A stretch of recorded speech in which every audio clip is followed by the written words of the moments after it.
Hello, everybody, and welcome to another episode of LGOTV Big Talk. And why Big Talk? Because I hate small talk.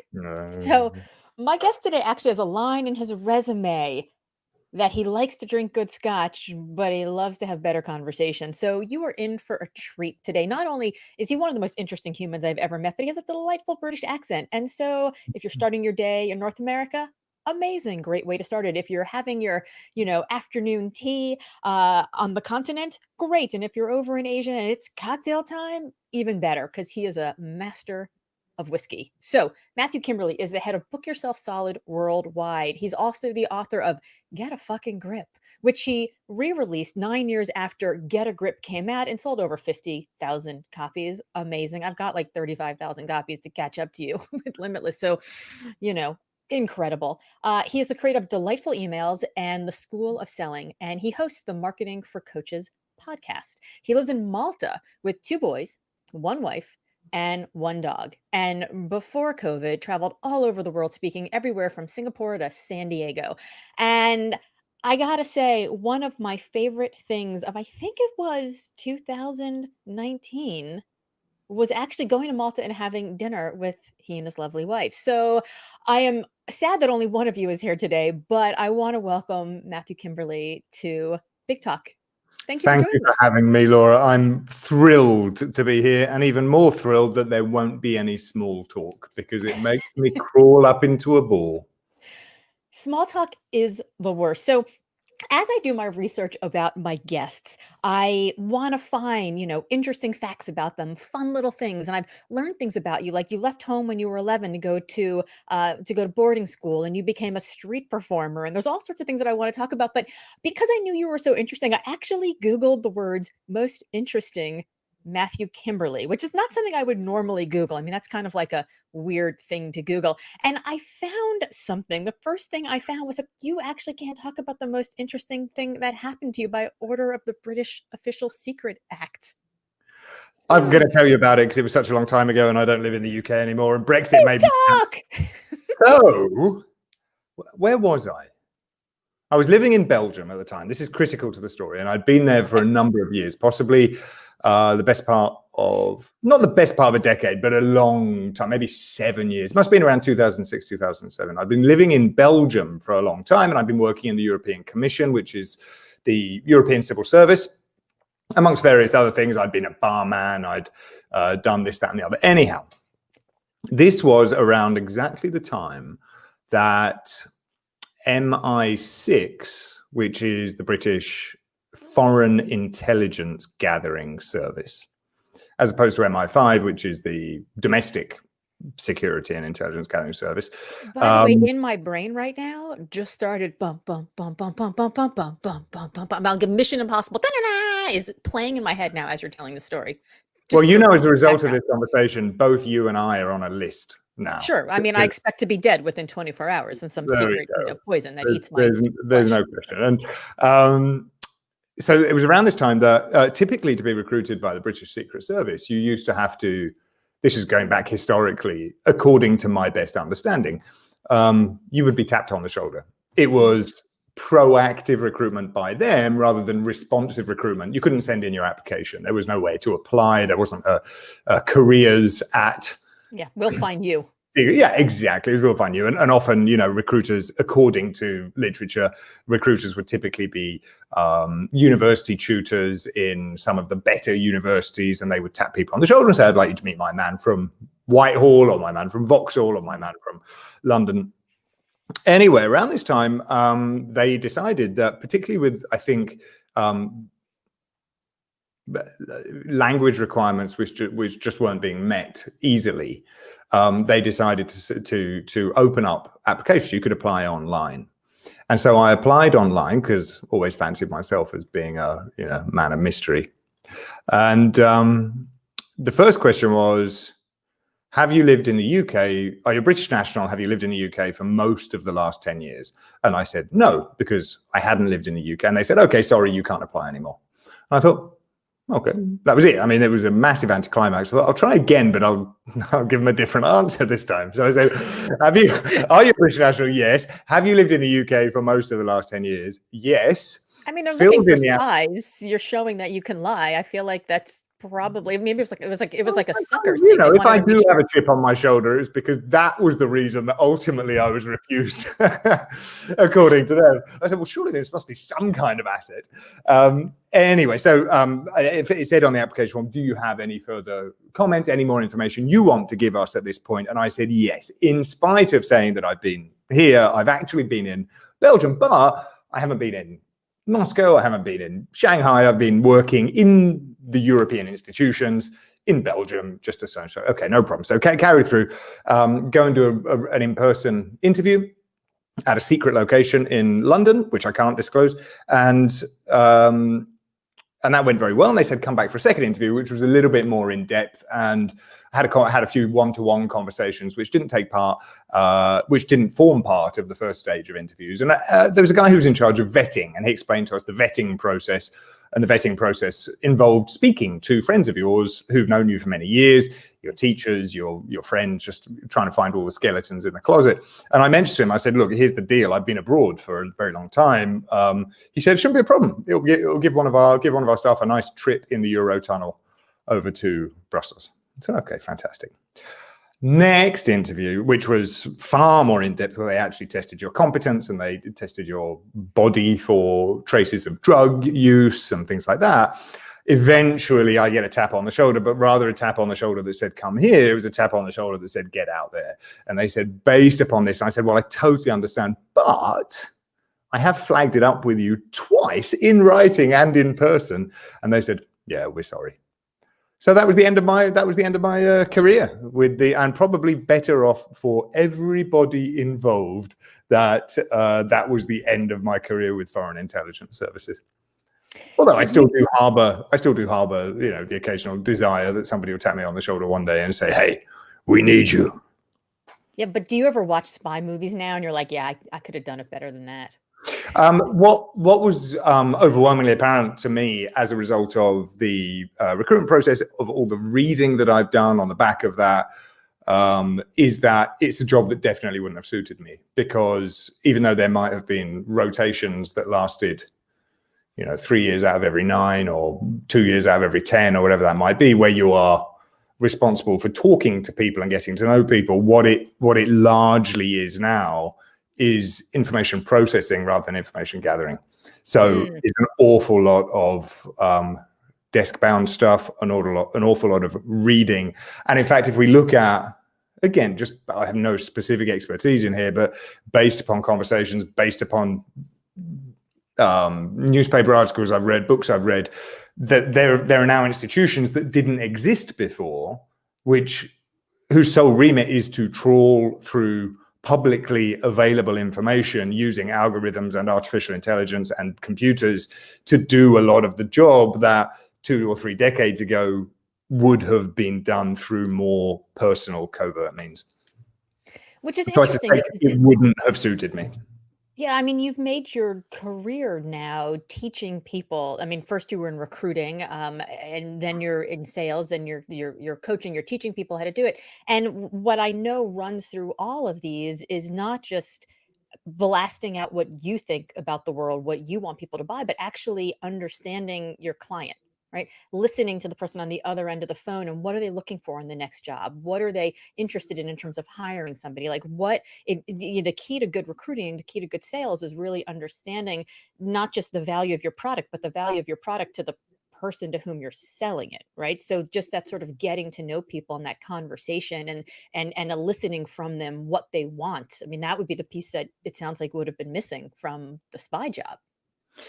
Absolutely. And you bring up such an important point. I mean, you were in recruitment at a far higher level than me for many, many years. And you'll recognize this. And perhaps it was a problem that you had as well. But one of my ethical problems that I didn't know how to resolve while I was in the job was you could have somebody who was very highly qualified for the role, but you knew that they would never be accepted for the role based upon physical, cultural, personality, accent-based quirks, based upon their hobbies, based upon what they like to do when they weren't in the office, or what they didn't like to do when they weren't in the office. And you could have somebody who was an exemplary candidate, but you knew that the hiring manager or the procurement officer they were going to make a snap decision within 2 minutes of putting them in front of people. And this was an ethical issue for me at the time that I still, today I'd probably have the strength, the courage of, and you addressed this head on, I think, in your career, but I didn't. I was in a very transactional business and I didn't know how to deal with it, but it's a pure indication that sales is about so much more than, and sales, recruitment matchmaking is about so much more than saying, I've got a great product, why aren't people buying it? It's about understanding the buyer and giving them what they recognize as being the perfect product. So how much of that, I mean, thank you for saying what you said about the work that I did, because I did see that a lot. And, I used to have conversations with clients where they would say things like, we want a diverse candidate. And I'd be like, diversity is not a quality of a single human, right? Like, that's just, sorry. And we would talk about why they might want somebody who didn't look like them. And, they'd say things like, well, I'll know it when I see it. And it's like, well, if you know it when you see it, it means you've seen it before. And if you've seen it before, it means it probably looks an awful lot like you. Right. So that's not going to work. And then what are you looking for? And they'll point to the beautiful pictures of Black and brown children on their walls and be like, I want somebody who represents the people we're serving. And it's like, well, okay. So what if I brought you somebody who didn't have white skin, but who grew up in Chevy Chase, Maryland, grew up in, a posh neighborhood in Sloane Square in London, and then went to like a fancy school and, Yale and Harvard and blah, blah, blah. Would that person be okay? And they would sort of look at you like, well, I hadn't thought about that before. And so sometimes I found that I had to understand what they wanted, but I had to do a little bit of teaching them about what they needed. And there was this balance, right? Like, I found, as CEO of a search firm, my job was to be 18 to 24 months ahead of the client, ahead of the market, and understand what they needed. I had to understand the solutions to problems they didn't yet know that they had, but then to sort of teach them about those problems in such a way that when they realized that they had the problem, they would know that the only possible solution was what I was offering. So there's this line, right, that you have to walk between what they want and what they need. Yeah, and I think you elevated your role far beyond where I did, and I suspect a lot of that came with your innate confidence. I certainly saw that I was never a consultant. Yeah. I was And I was also doing the work for mission-driven nonprofits. So, I already was wearing sort of the cloak of like the good person when we walked in. And I was working with the IT manager in a large bank who had a headcount for 15 network administrators. And I would sometimes, and it was very rare that I'd work with a smaller client about whom I knew more, or even an industry I knew more about, which is part of the reason I got out. I felt like a fish out of water in the IT contract recruitment industry for my entire life. I never once felt at ease discussing the things that they were interested in. And I chose it for all the wrong reasons, which was, this is where the money is. If we're making 30% a day on a 800 euro project manager, wow, let's keep doing it. But that becomes the grind then. And nothing wrong with the grind, no disrespect, but it was a grind. And so for me to position myself as somebody who could add expertise rather than muscle, and by muscle I mean manpower, I had to change career because I was interested in using my brain, and I was only using a bit of it, which was the coaching people on how to be presentable in an interview, which was useful for sure and helped put food on people's tables, but wasn't quite enough for me. So before we get into the switch of careers, I want to talk about how you even got to recruiting in the first place. I know that when you were 11, you went off to boarding school. Yeah. And then you left school as soon as you possibly could, right? What is it, like at 16, you finish a certain level? I tried to leave school when I was 16. I told 16 is the mandatory education age in the UK, or it was back then. I don't know what it is now, but when you're 16, you finish your, what they call the General Certificate of Secondary Education, or GCSEs, or O levels, ordinary levels, as they're still called in some parts of the world. And then you've done your mandatory bit, and that's when you go and do your apprenticeship, or you'd go and work in the family business, or you'd just get a job, or whatever that might be. And I said, right, that's what I'm going to do. My school That's like pre-secondary. So 16, you do your GCSEs or your ordinary levels. 18, you have 2 more years of advanced level education where you specialize in 3 to 5 subjects, and then you go up to university or tertiary education. And I wanted to drop out at the bare minimum, and I said to my parents, I'm going to go and maybe just work in some bars around Europe. I'll pack a suitcase. I'll go and earn my fortune. I had a picture of myself with like a, what do they call it? Like, was it a bindle or something over my shoulder? Like the little bags over your shoulder. Stick with a handkerchief on the end. Riding the rails, grabbing the trains. And so your parents, who had just sent you off to this, what I'm assuming is a rather posh boarding school. Yeah, it was. It was a. We're thrilled, I'm sure, to hear this. It was a competitive entry, which meant it dealt with the smarter kids, but also most of us were on scholarship. So it was a charity, and part of the charity's mission, going back, this is British, going back 500 years, was to provide an education for 800 underprivileged children every year. It was like the only, and they continue to own vast swathes of property in the city of London. And X million every year go towards educating kids. So most of us paid very low fees. So it was pretty competitive, but it was a fantastic place. And I was pretty lucky because I sat around for a couple of weeks. My parents humored me. I got some letters, like pen and ink letters in the post from my teachers who said, this is a big mistake because you're bright and just do it.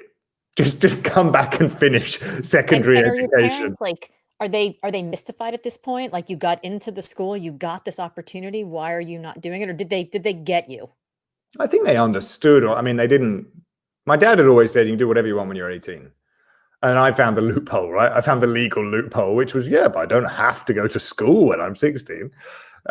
So I think they were probably, I don't know, because I've never had this conversation with them, actually. I'll be interested to do that probably today.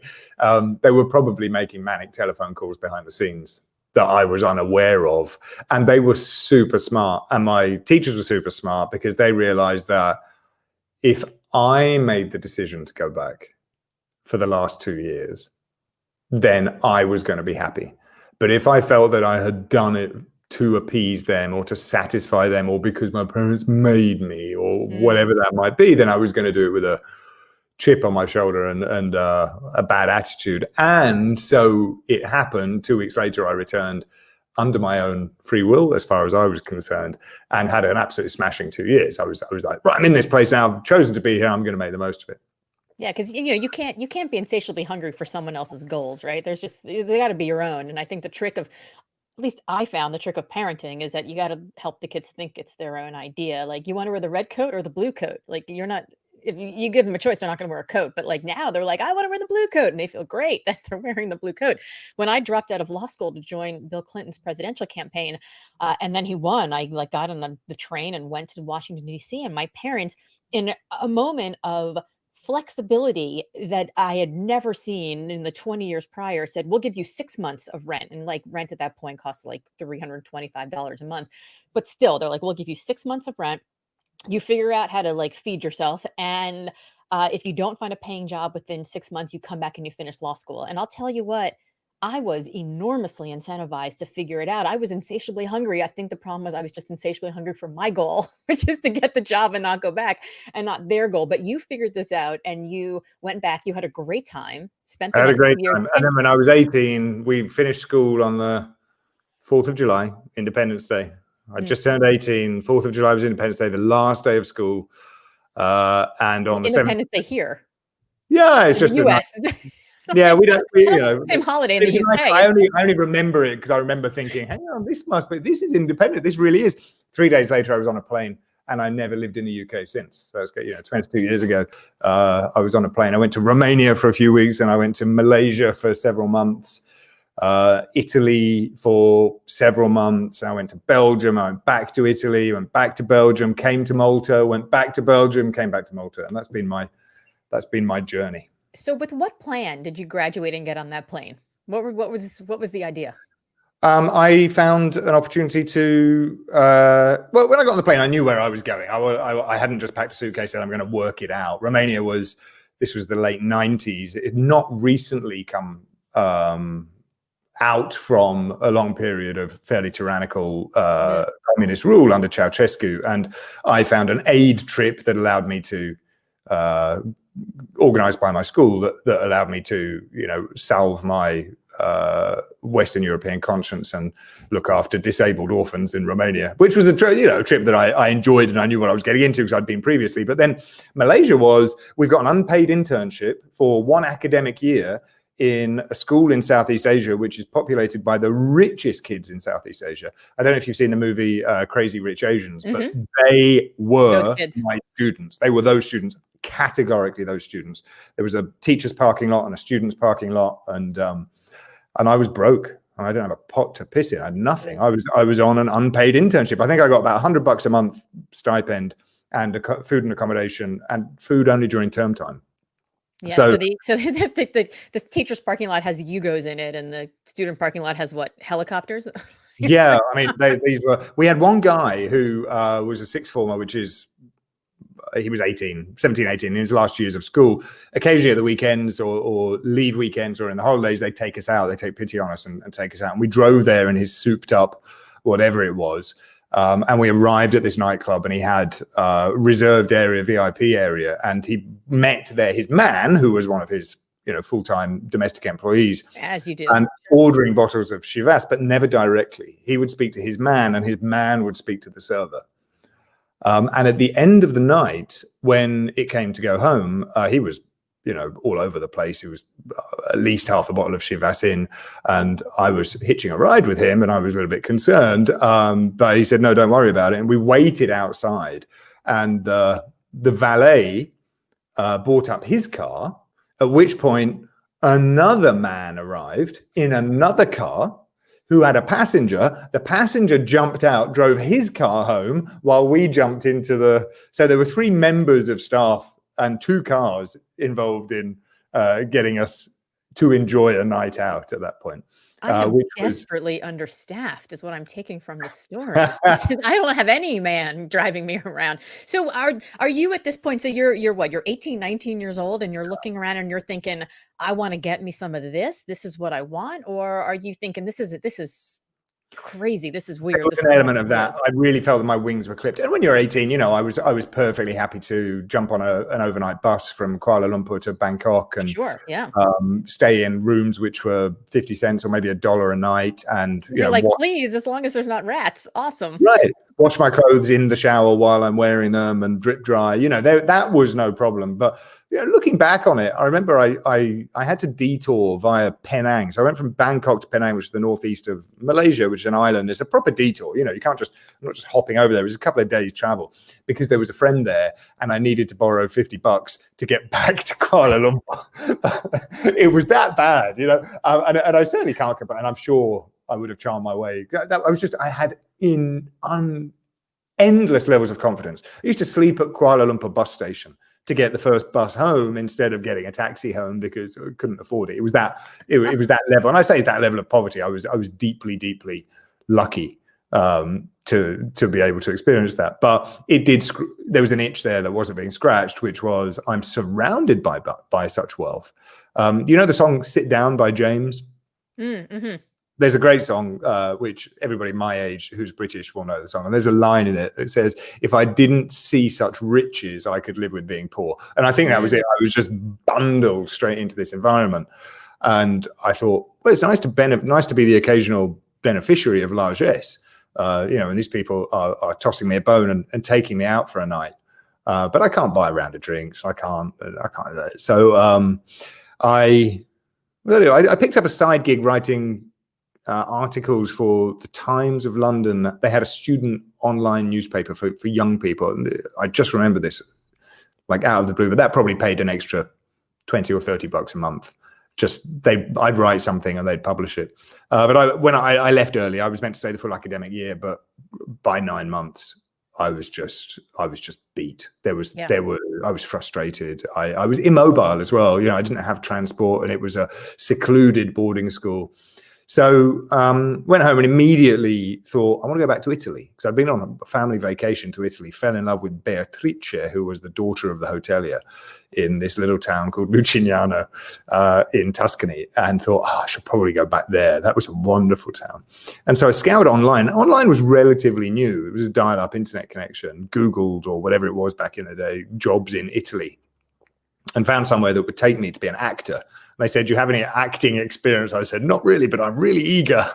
And before I knew it, I was on a plane to Nice, and somebody came to pick me up, and I was all of a sudden in a different world. I had an expense account. I had a car. I had a mobile phone, and nobody had mobile phones in 99.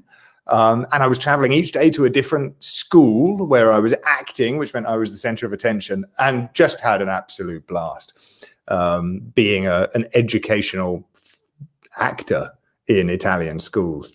But that period of the academic year came to an end, and so I can't even remember, backwards and forwards until I ended up in a bar in Belgium at 2 o'clock in the morning and said, I'm going to stay here.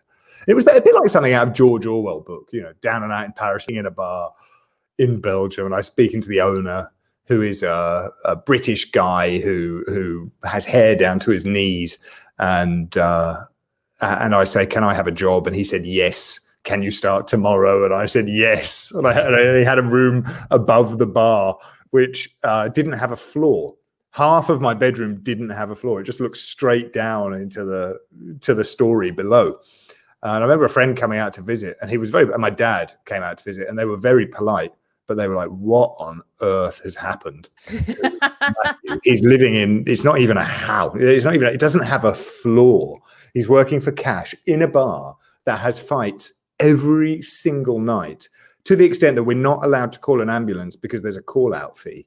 We have to cross the road and ask somebody to use the payphone to call the ambulance to come and mop up whatever kind of mess had been made by the Albanian gangsters and the Moroccan wide boys and the Belgian thugs. And it was an absolute experience. Around this period of my life, I decided I need to be armed. So, because all my friends were. And your enemies. Right. I remember the first day I was there, or second day, the fight kicked off. And there was some really long-haired neo-Nazi upstairs throwing big beer steins around. The steins, like 1 liter beer glass. He's throwing them around. And so the bouncer calmly goes upstairs, starts dragging him down the stairs by his hair. And I turned to the guy next to me, whose name was Astrid, who was a very tough Kosovan. I said, look, what are we going to do? And he goes, I tell you what we do. He jumped over the bar and started kicking the shit out of this guy as he was brought down the stairs. I was like, I'm in a new world here. I've not experienced this in my cloistered British boarding school or in my crazy rich Asian boarding school. So I need weaponry. And so I spoke to my friends, and I ended up, you'll like this, with a pair of nunchucks. Of course. Nunchucks. Which were, I didn't know how to use them. I didn't know what to do with them. They're also deeply inconvenient. I don't know if you've ever tried to walk around town with a pair of nunchucks shoved inside your belt, but it meant I was basically immobile from my ribs to my knees. I couldn't bend at the hip. And I'm sitting down in a bar. There was this place that we used to go to when our shift finished at 4 a.m. And then there was an after-hours place that we go, which was actually regular hours in Belgium because the bars didn't have licensing hours. And so a lot of the bar staff would meet after. There was a girl I liked. And she said, sit down. I said, I can't. And she said, why not? I said, because I've got these nunchucks down my pants and I can't bend at the waist. She's like, I thought you were just happy to see me. Right, exactly. And she said, well, why have you got nunchucks down your pants? And I said, because I work in this really grimy place. And she's like, well, you have to get a new job. And I was like, Okay. Okay, that was it, and it was like as if so that was the moment I narrowly avoided. I honestly think that was the moment I narrowly avoided a very different story. There was a period when I was a kid in a new town, probably about 13, 14, and I fell in with a group of guys because I used to juggle in the street and attracted some weirdos. And I fell in with these guys. They were like, we're bored, what are we going to do? They said, let's rob a bus. And I remember walking towards them thinking, okay, my dad's a priest, my mother's a nurse. I go to a very posh British boarding school, and I'm about to go and rob a bus. And what's my goal? He said, well, you can choose. Either you nick it and we'll run with it, or we'll nick it and you run with it. And I was like, you know what? I think I think it's my tea time. I think I've got to go. I think I've got to go home. There were two really pivotal moments when life could have gone in a completely different direction. But I ended up getting a job also as a barman in a place that had a carpet on the floor rather than, and a floor to put the carpet on. I could talk for hours, Laura, but I'm sure the remit of our conversation is not my entire history from the age of 18 onwards. No, I think it's absolutely fascinating. And so you have this book, How to Get a Grip, and now re-released as How to Get a Fucking Grip. And I love the description of this book on Amazon, right? Do you want to get your life back on track? Are you treading water in your career? Does your relationship need a lift? Are you more fat than fit? Well, get a grip then. And it goes on and it goes on through it. And basically the upshot of it is basically like, if you're sick of being mollycoddled by self-help that deals in platitudes and endless steps, I mean, it's basically this like, come on already. Like, you should have more self-respect than you do. And I think you and I can both agree that most self-help books are just total bullshit. Jordan Harbinger and I have this conversation all the time about how it's just nonsense. And the blurb that he gave me for my book, Limitless, which, I thought I wrote a business book, and then I realized partway through that I wrote a self-help book, and I had this like crisis of identity. And I was like, oh my God, I'm a self-helper. So he writes this book that is something like, in a sea of self-help, soul-sucking garbage, finally a book that doesn't make you feel worse about yourself after you finish than before you started. So you take all of these lessons that you've learned through life and you're like, come on already, like, get a grip, and then you re-release it after selling 50,000 copies. You get on the bandwagon of like, the big F-bomb in titles, and you release it as how to get a fucking grip. And do you think that all of these lessons that you've had in life have just allowed you to just be like, okay, let me just give you an ounce of perspective on what you think is this big problem that's actually wouldn't be such a big problem if you just turned off Desperate Housewives, stopped listening to the Kardashians, and just like went for a walk around the block? Well, here's the thing. I don't know shit. And when I wrote that, I was 28, which meant I didn't know half of the stuff that I don't know now. And so there was a degree of confidence that came with that. But the really interesting thing about that is I reread it. So it was my publisher got bought, and then I think possibly bought again.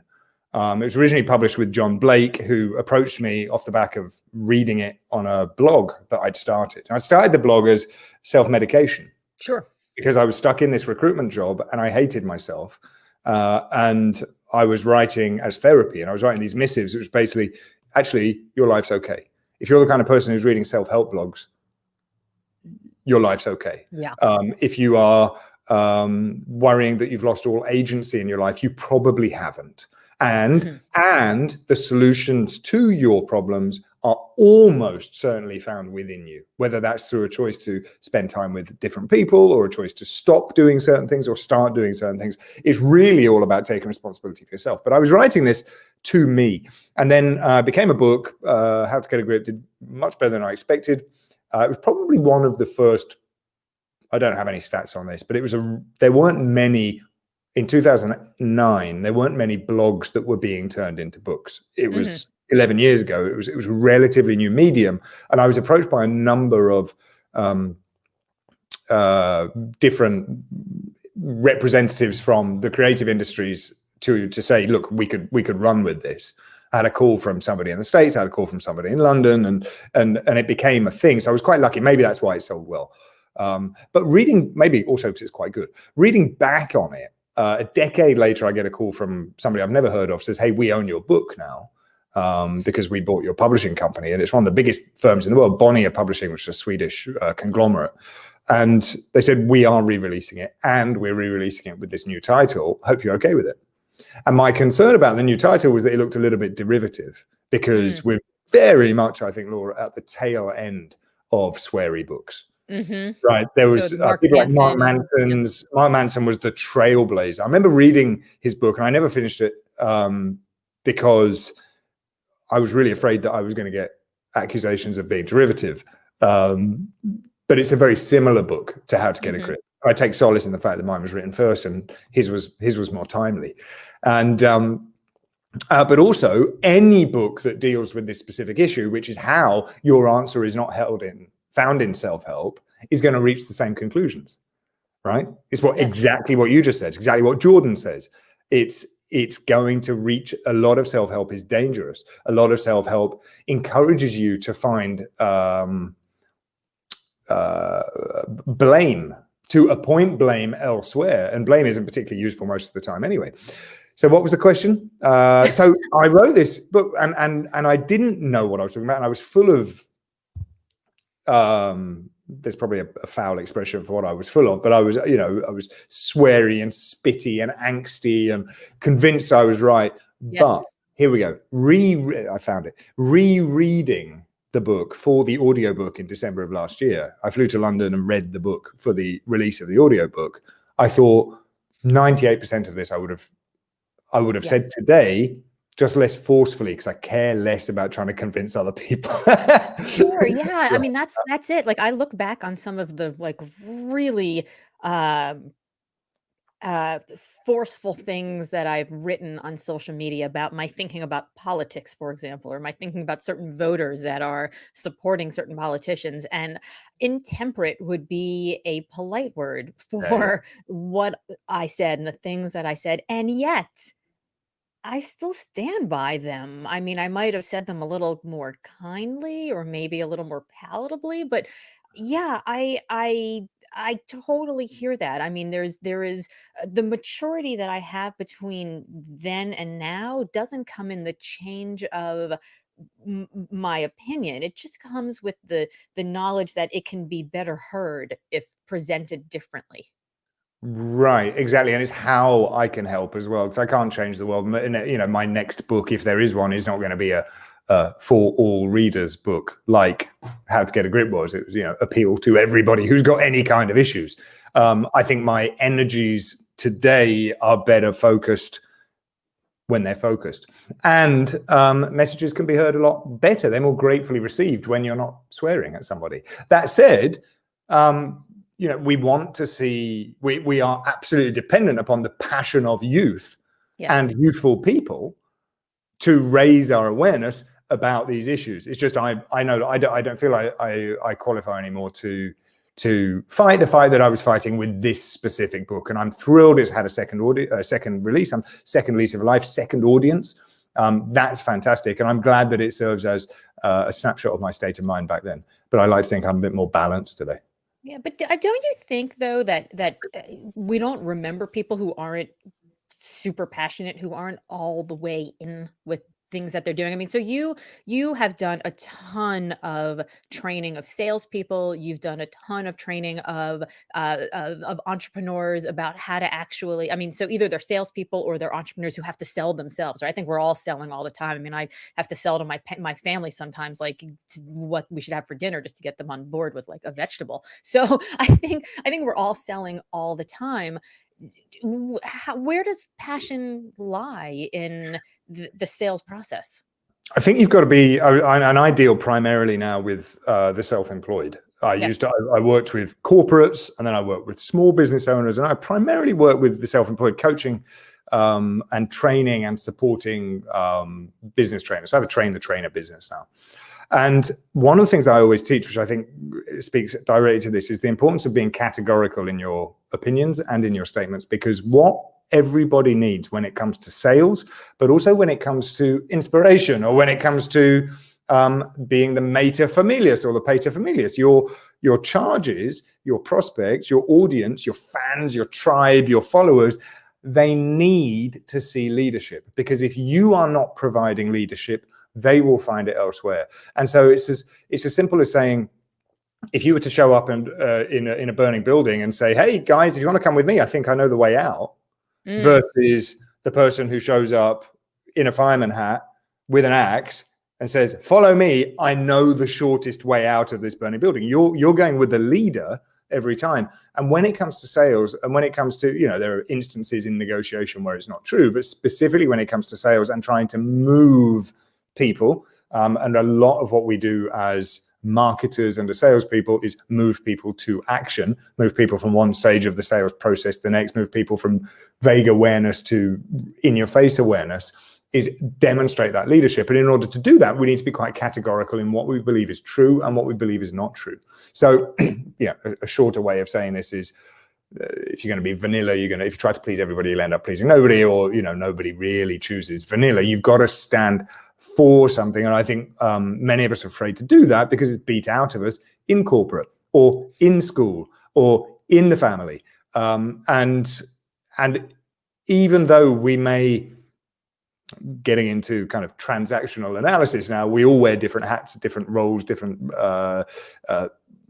things that we do during our day. Like, Laura, you'll be a mother, you'll be an athlete, you'll be a writer, you'll be a business leader, you'll be a coach, you'll be a speaker. You'll have all of these different roles you play, and each one of those requires that you turn on different switches, right? So, for example, when I'll talk about me rather than you, because I wouldn't dare suppose to talk about your switches.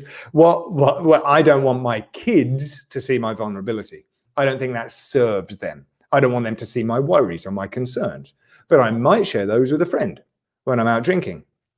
I don't want my colleagues or my clients to see necessarily that I am a proud lover, but I want my wife to see that. So we always choose which part of ourselves, which piece of ourselves we amplify.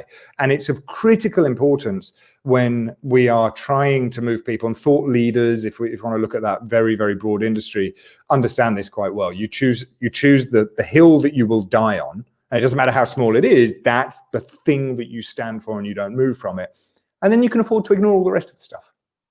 So what's the role now? I mean, as we were discussing before we got on the show, we just had an election in this country, and I've been watching a lot of people in the quote unquote thought leader space either being very quiet or posting these like motherhood and apple pies, like, it's time to unite. Can't we all get along? Everybody should listen to the other side.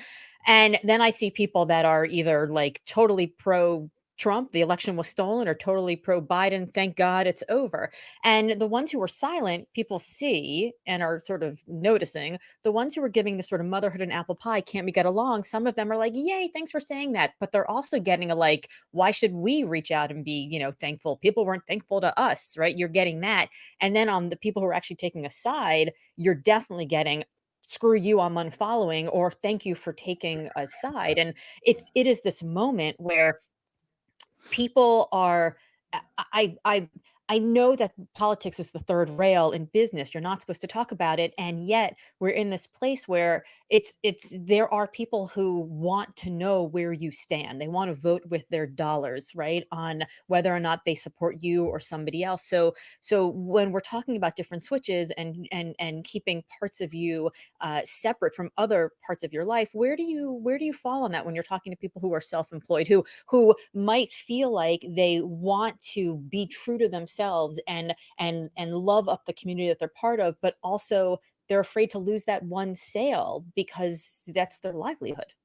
Yeah, I think you've got to choose your cause, right? You're not obliged to, some people will expect you. I think as your audience grows, you will be perhaps expected to address issues which you feel are out of your zone of comfort because you are seen as a thought leader. This is one of the problems I have with thought leadership. When people call me and say, hey, would you be a motivational speaker? I go, no, but I can talk to salespeople about how to close my sales.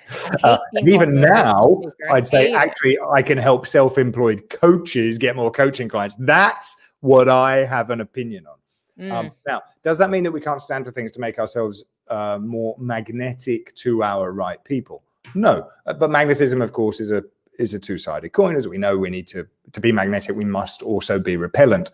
So we're going to perhaps say something like, thank God that Biden has been elected, or as my Maltese colleague earlier today said, Biden has been elected president. You're going to say that, and you're going to attract a lot of people, and you're going to repel a lot of people, and vice versa. You would say, well, I'm behind Trump, and somebody else is going to say, well, get lost, and somebody else is going to say, well, I'm with you. But whatever happens there, you are going to have a stronger link to your people.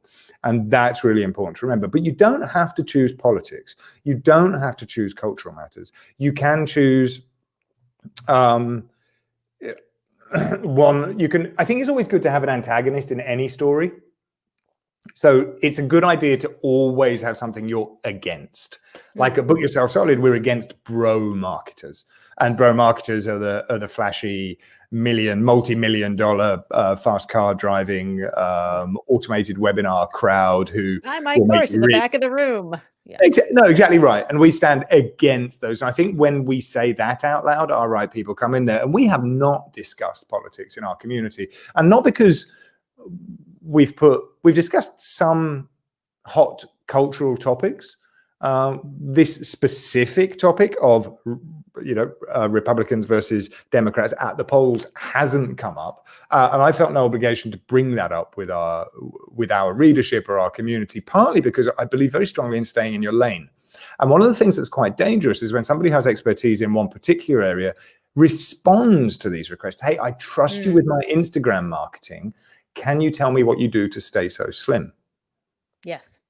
That then starts to become, I don't believe that many of the people who are teaching how to be happily married, how to work out safely and sanely, are qualified to do this. It's just they are responding to the need. And this is I'm fascinated with charismatic leadership and cult-like organizations. And I think it's very dangerous when somebody who is perhaps qualified in one area decides that because they have an audience, they're going to listen to their audience, then give the audience what they want rather than necessarily what they're qualified to teach. It would be as if Mr. Biden or Mr. Trump started to lead aerobics lessons on the White House lawn, right? We'd go, okay, you've reached the limit of your utility there, mate. Yeah. And I think that's the biggest danger. But you must stand for something and you must stand against something, but you can pick your cause. Yes. Yes. I mean, it was funny the morning after the election, as you know, I've been going, live on my Facebook group, just to my personal page since the pandemic began, mostly because I wanted to test out my equipment, and then people kept showing up. So I was like, if you keep showing up, I'll keep showing up. And it became this like odyssey now that I'm doing. And I haven't been doing it as often, but the morning after the election, I got like no less than a dozen texts from people saying, are you going live today? I need to hear from you today. I need to hear from you about this thing today. And that's because I worked in the Clinton White House. So like, this is part of who I am. Like, I can get out there and take a side about the election. And it's not like a client's going to be like, what? You're a Democrat? Screw you. We're not hiring you. I mean, they know, right? They know. Anybody who's going to consider me for a talk already knows where I stand. So I'm not going to fall under, the guidelines of like, don't hire anybody who's got a thing that's going to be a problem. But right. I see that all the time. I get asked from people like, oh, you're an athlete, you've got great arms. Can you talk to us how to do that? I'm like, no, that's not like, that is not my background, right? Like, I can talk to you about the crazy things that I do in particular when I need to make weight for a boat, but no, I can't do that. That would be irresponsible of me.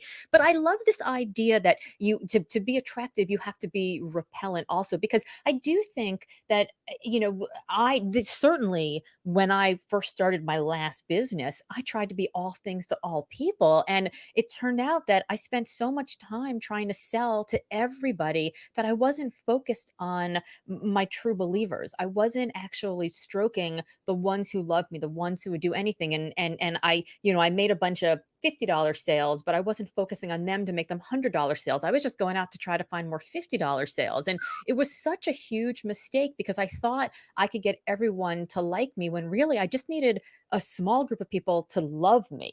And I think is that something that you see with the self-employed entrepreneurs that you work with, the coaches that you're training? Absolutely. And it comes with two things. The first thing is it comes with confidence, right? So the ability to turn people away is something Book Yourself Solid, we call it the red velvet rope policy, right? The red velvet rope policy is a filtration device. You have bouncers on the door of your business to say, I get to choose my clients. The clients don't necessarily get to choose me, or at least it's a two-way thing. You're hired, you're fired. You can work with me as a client. You can come in. If your name's on the guest list, you're allowed in if you fit this particular criteria or profile. But we always say that it's flexible, because if you're just starting and you need to put food on the table, of course you're going to chase those $50 sales. Of course you are. Now, if you had the luxury of runway, of being funded, of time, and expertise, then you probably wouldn't make that mistake off the bat. But most people don't have the luxury of money, time, or sufficient expertise to say, rather than start the Instagram marketing for great people service They're going to start the Instagram marketing for emo teenage girls, because they'll be like, well, no, what about if I find an emo teenage boy or a rocker for a start, you don't have to say no to anything. But I think what we're really asking here is a target market question, which is fundamental to making confident decisions about business. It's not about who you accept to do business with. It's about where you target your marketing. Where am I going to focus and target my attention? And so if you say, I can be everything to everybody, great, but you've got to start somewhere. You're going to be everything to everybody and start with Philly or start with Baltimore or start with DC. You've got to focus your efforts somewhere. And because we're probably not talking about geographical territory for the most of the people who are listening to this, instead we speak to groups of niche interest or groups of specific adherence to a cause or to a community or something like that, and say, we're going to speak to these people specifically on the understanding that we will not be speaking to these, but we only have a limited amount of currency to spend on this transaction, which is buying clients. We're going to buy clients with our time, with our energy. And if you've got a hammer that you need to penetrate a large sheet of metal with, you're far better advised hitting the same spot over and over again rather than hitting the entire sheet and trying to find the weak point. I've lost you, by the way. You've gone. No, I know my camera. My camera is overheated today, so it's flipping on and off. But we've got a couple more. We've got a couple more minutes. I love this concept of firing a client. The first time I fired a client, I was terrified. I mean, to say that like my stomach was eating itself with like acid and stress for the weeks leading up to this would be the understatement of the year. And yet, as soon as I did it, it was like I'd lost 300 pounds. I was so liberating. And what it did is it allowed me to spend more time on the clients that I loved. And, you know, what you were just saying, I never actually connected this, but you said, if you're funded, if you have a runway. When I sold that last business, I sold it to my team basically for $1 plus a percentage of revenue for the following 5 years. So I had this runway when I started my writing and speaking career. And it is dawning on me now that I think the reason that I was as successful as I was, as quickly as I was because I could laser focus on just the clients I wanted and not the clients I needed necessarily, because the money, I already had some funding coming, so I had that runway. And that's a hard thing, but God, it's almost like, like you waste a lot of money being cheap, when you're working really hard to do all the things, doing your own invoices at 2 a.m. and all of that, but just figuring out how to focus your time. I would imagine it's like, who are you focusing on and how do you focus your time? What percentage of how, when you train trainers, when you're training people to sort of run their coaching practice, is focused on like, that's shit work and you should stop doing that. And that's really good work that's going to reward you. You got to do more of that. Yeah, I mean, certainly in the beginning, let's say that there are, I don't work exclusively with new coaches, but there is a certain amount of, a certain number of my colleagues who are relatively new to the industry. At that stage, what we need to do is generate revenue above everything else, because that's the proof of concept. That's what makes it real. Far too many self-employed educators or accountability buddies are working for peanuts because they just don't understand the importance of proof of concept. And once you've started to understand that, what do you need in a coaching business? A telephone and a way to get paid, right? So my job really is to focus the mind on the acquisition of the right client in the beginning, and then we can start having fun with marketing campaigns and things like that. But the message to market match is critical. And in order for that to happen, or the product to market match, as they probably call it in MBA classes, it requires two things. It requires you to have something, but it also requires you to know what this market is. And the world isn't your market unless you're Nike 2020. Right? But not Nike when you first started. When they first started, it was probably like one sports track in one school in North America. I don't actually know the history of Nike, but yeah, I mean, they started off as running shoes in Washington State. Yeah, that's right. It was the Shoe Dog story, right? Phil Knight. Yeah, so he did. He started with one track team. That was it. That's where he began. And if he wants to get people to wear his shoes, is he going to spend a year going to 365 different track teams, or is he going to keep showing up with the same group of people? Yeah, we have a marketing message, but also a set of services to sell, and we really want to spread like a virus, which is very appropriate for 2020. We want to step into a small elevator, which is full of our target market, cough once, and have all of them spreading our message. I'm hating this analogy, by the way. Right. If we show up a second time and cough a second time, they're never going to forget us. They'll be talking about us non-stop. But what we tend to do is we tend to choose the towns or the villages or the continents and try to cough and get our message to stick into the void, which I think is a massive thing. So that, you know, target market, when it comes to the Book Yourself Solid system, it's the pivot point upon which everything sits. Unless you've got this, you ain't got nothing. You can have 1 million Instagram followers, but unless you have a thing that a specific person wants to pay for, and we've got proof of concept, we can't even start. That is fantastic, Matthew. I could talk to you all day. And also, I'm realizing it's Oregon and not Washington State from Nike. So I know we're going to get a lot of hate mail if I don't correct that right now. Top left-hand corner of the States. That's where I heard. Yes, top left-hand corner. Yes, Oregon. Matthew, if people want to find you, if they want to read your books, if they want to read your beautiful writing, if they want to listen to your voice on your audiobook, if they want to hire you to help teach them how to build their coaching business, get themselves on stages, how do people find you? I would recommend contacting Hey LGO on the socials and asking for an introduction. I'm kidding. You can go to marketingforcoaches.com and fill in the forms, follow the prompts, or MatthewKimberley.com indeed, which still exists, but it's just a pretty placeholder now because all of the stuff happens over at marketingforcoaches.com. So even if you're not a coach, you're interested in marketing your small personality-led business, you're going to find 98% of that stuff relevant and useful. Excellent. Well, I can't wait to dive in because I've been reading it all along. And when I went back today, there's more stuff. You keep putting more stuff up there and it's all helpful. And I'm like, oh God, I got to do that. I'm doing the wrong stuff right now. So I am excited. I'm so thrilled. This was such a fun way to start my day. Thank you so much for joining me. Thank you for having me, Laura. I'll come back anytime. And next time we'll do it in person again. That would be amazing. Awesome.